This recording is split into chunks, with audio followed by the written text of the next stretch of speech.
Blah, freaking blah.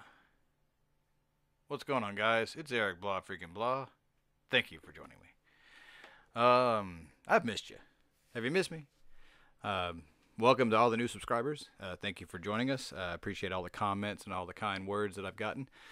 Um, you know, the trouble with not being able to do this task full time, or at least in a more of a full time capacity, because we are a small community. You know, like I said, it's peanuts by YouTube standards, but I like peanuts. In all seriousness, I mean, I appreciate you guys listening, and I'm thankful for every one of you. The trouble is so much material to talk about that I have to always just pick and choose the one or two topics. I mean, I bet I could do 3 to 5 videos a day, you know, easily. But today, one of you guys posted this link, and it was amazing. And it is about how DC is going to actually save the comic book industry.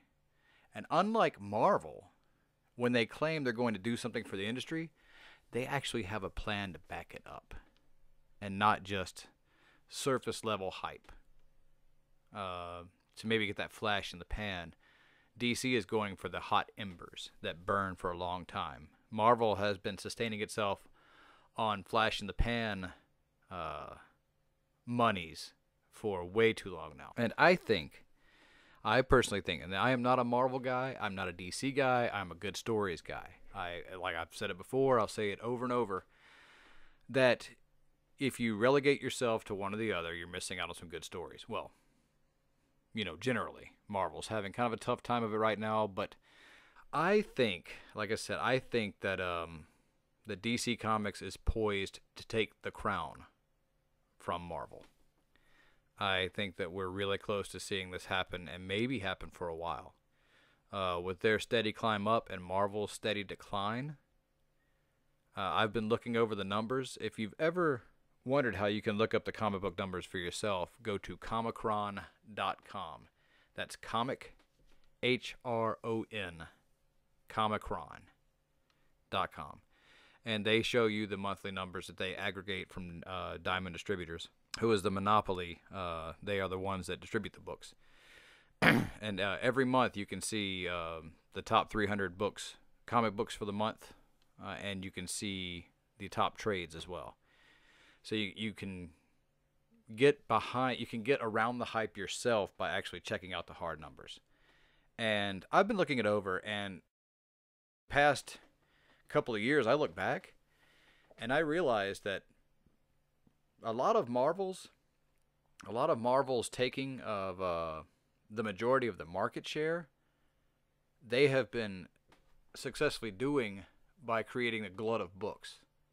In other words, when DC and Marvel are releasing around about the same amount of titles, they're either neck and neck percentage-wise for market share, or DC is beating them. I didn't realize this, but I mean, DC is looking to really take the crown from Marvel, comic book-wise. So, what I want to get into is this article from CosmicBookNews.com. Jim Lee says comic book industry is collapsing. DC will save it. That's a tall thing to say. Let's go into what it says here. Jim Lee tells us what most of us already know, and that the comic book industry is collapsing in on itself. And side note for reader, if you go to my page, and I'm going to actually make a separate playlist for fixing the comic book industry. I've got all of it pretty much it's all tied to talking about Marvel, but it really needs to be its own playlist, and I'll do that on my page. If you guys want to check that out, maybe I'll link it down below, if I don't forget. That we have been, all of us, talking about how we can fix, or at least help fix, the comic book industry. And as we go through here, we're going to hear how DC is actually implementing a lot of the ideas that we've been throwing back and forth.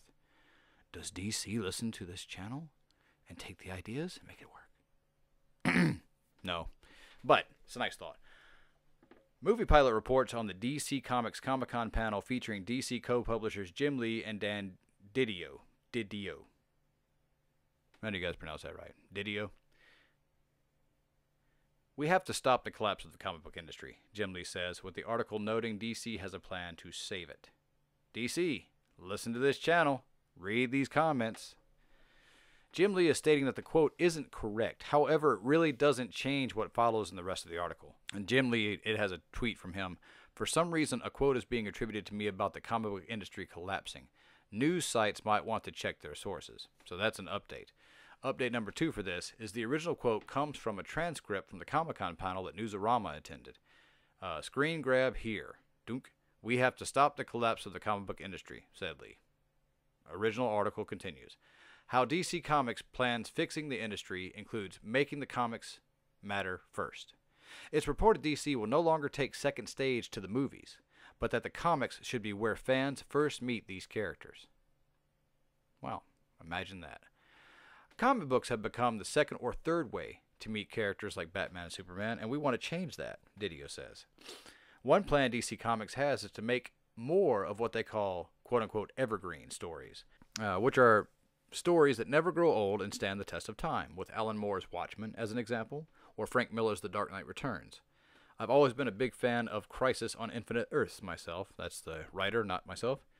Jim Lee drops a bomb in that they are bringing on board Neil Gaiman, which is pretty huge. It's also said that the plan is to get more big-name writers, but only Gaiman's name was mentioned. Now, of course, we know already, also, in case you didn't know this, that Frank Miller is coming on to do a Superman Year One story. And if you're like me, you went, oh, no, because from all that I've seen Frank Miller write, I don't think he understands Superman, but he actually addressed that, saying that he always had to write Superman from the perceived perspective of Batman.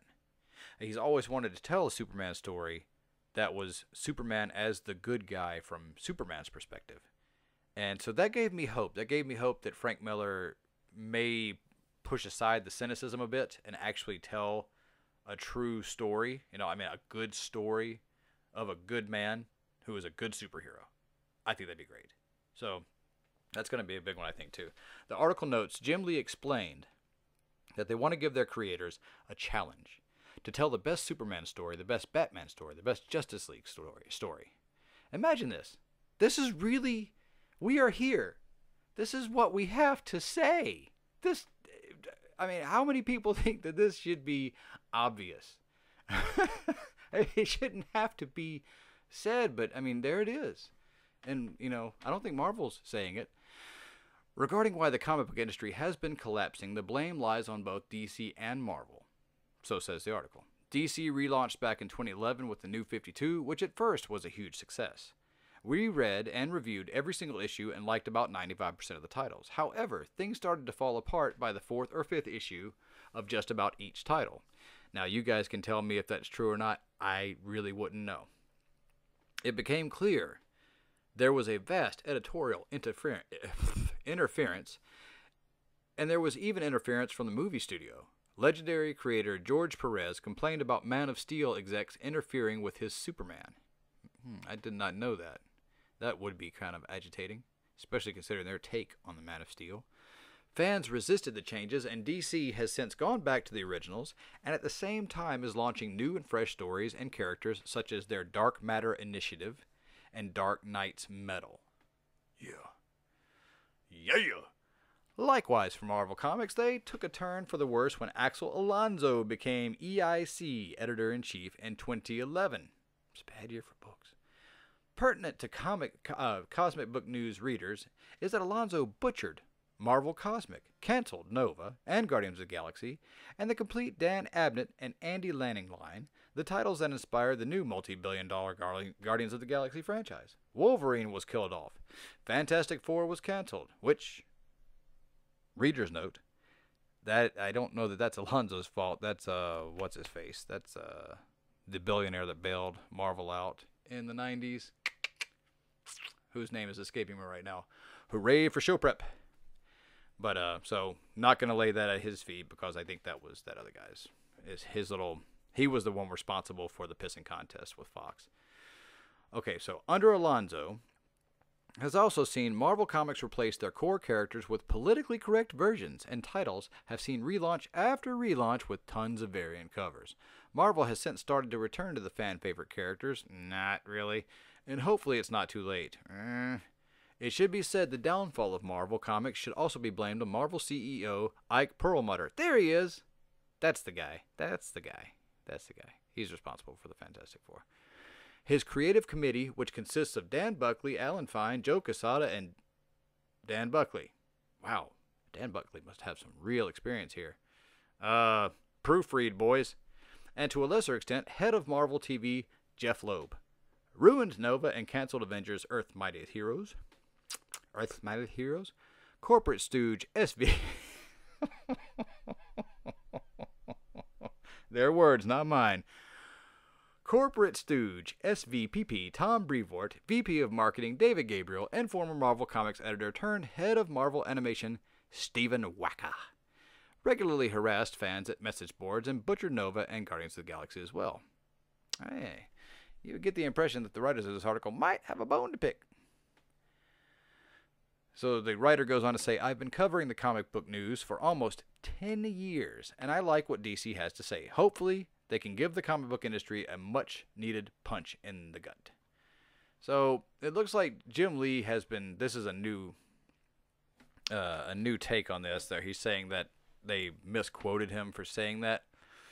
But what the here's the big thing: the ways that they're going to fix this. One of the ways they're going to fix this, the Dark Matter Initiative, is an initiative. Get this, guys.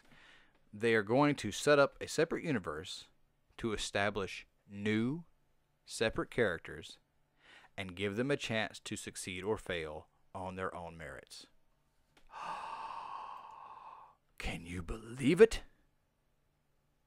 An incubation of new ideas. And if they succeed, they will start to be worked into the regular universe. This is what I have reported to me so far.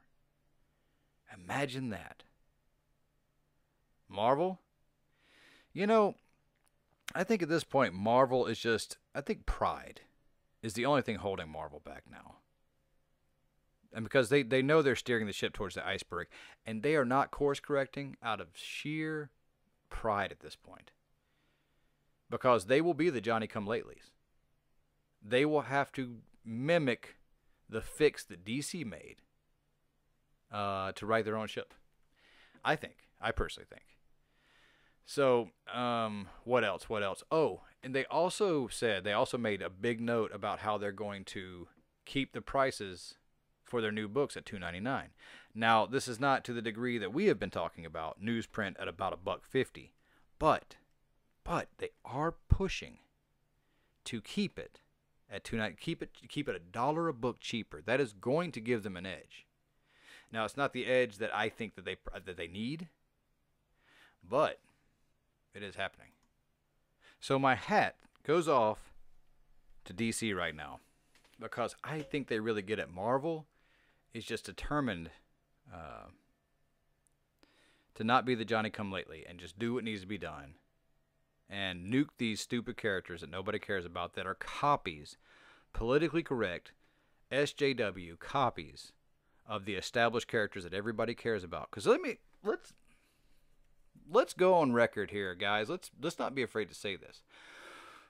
The reason why we're pissed off is because we care about the health of Marvel, and we care about how the characters are treated. We care about these characters.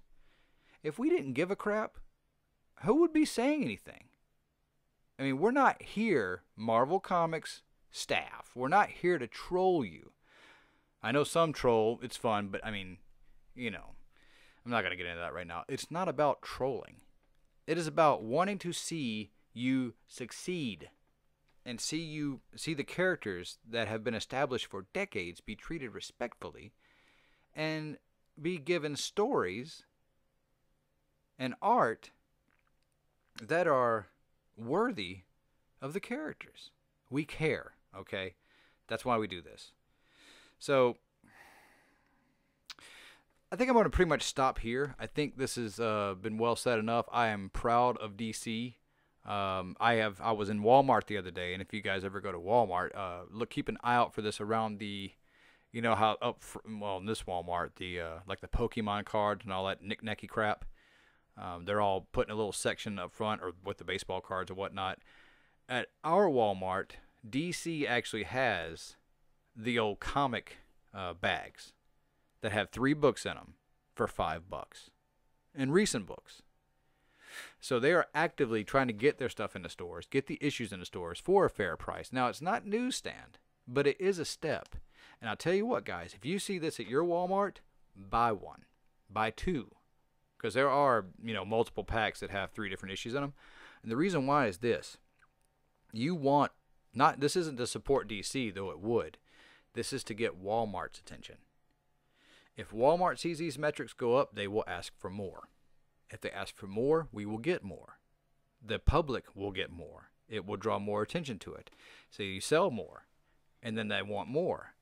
And, whatever you feel about Walmart, it's not about that. This is about the health of the comic industry.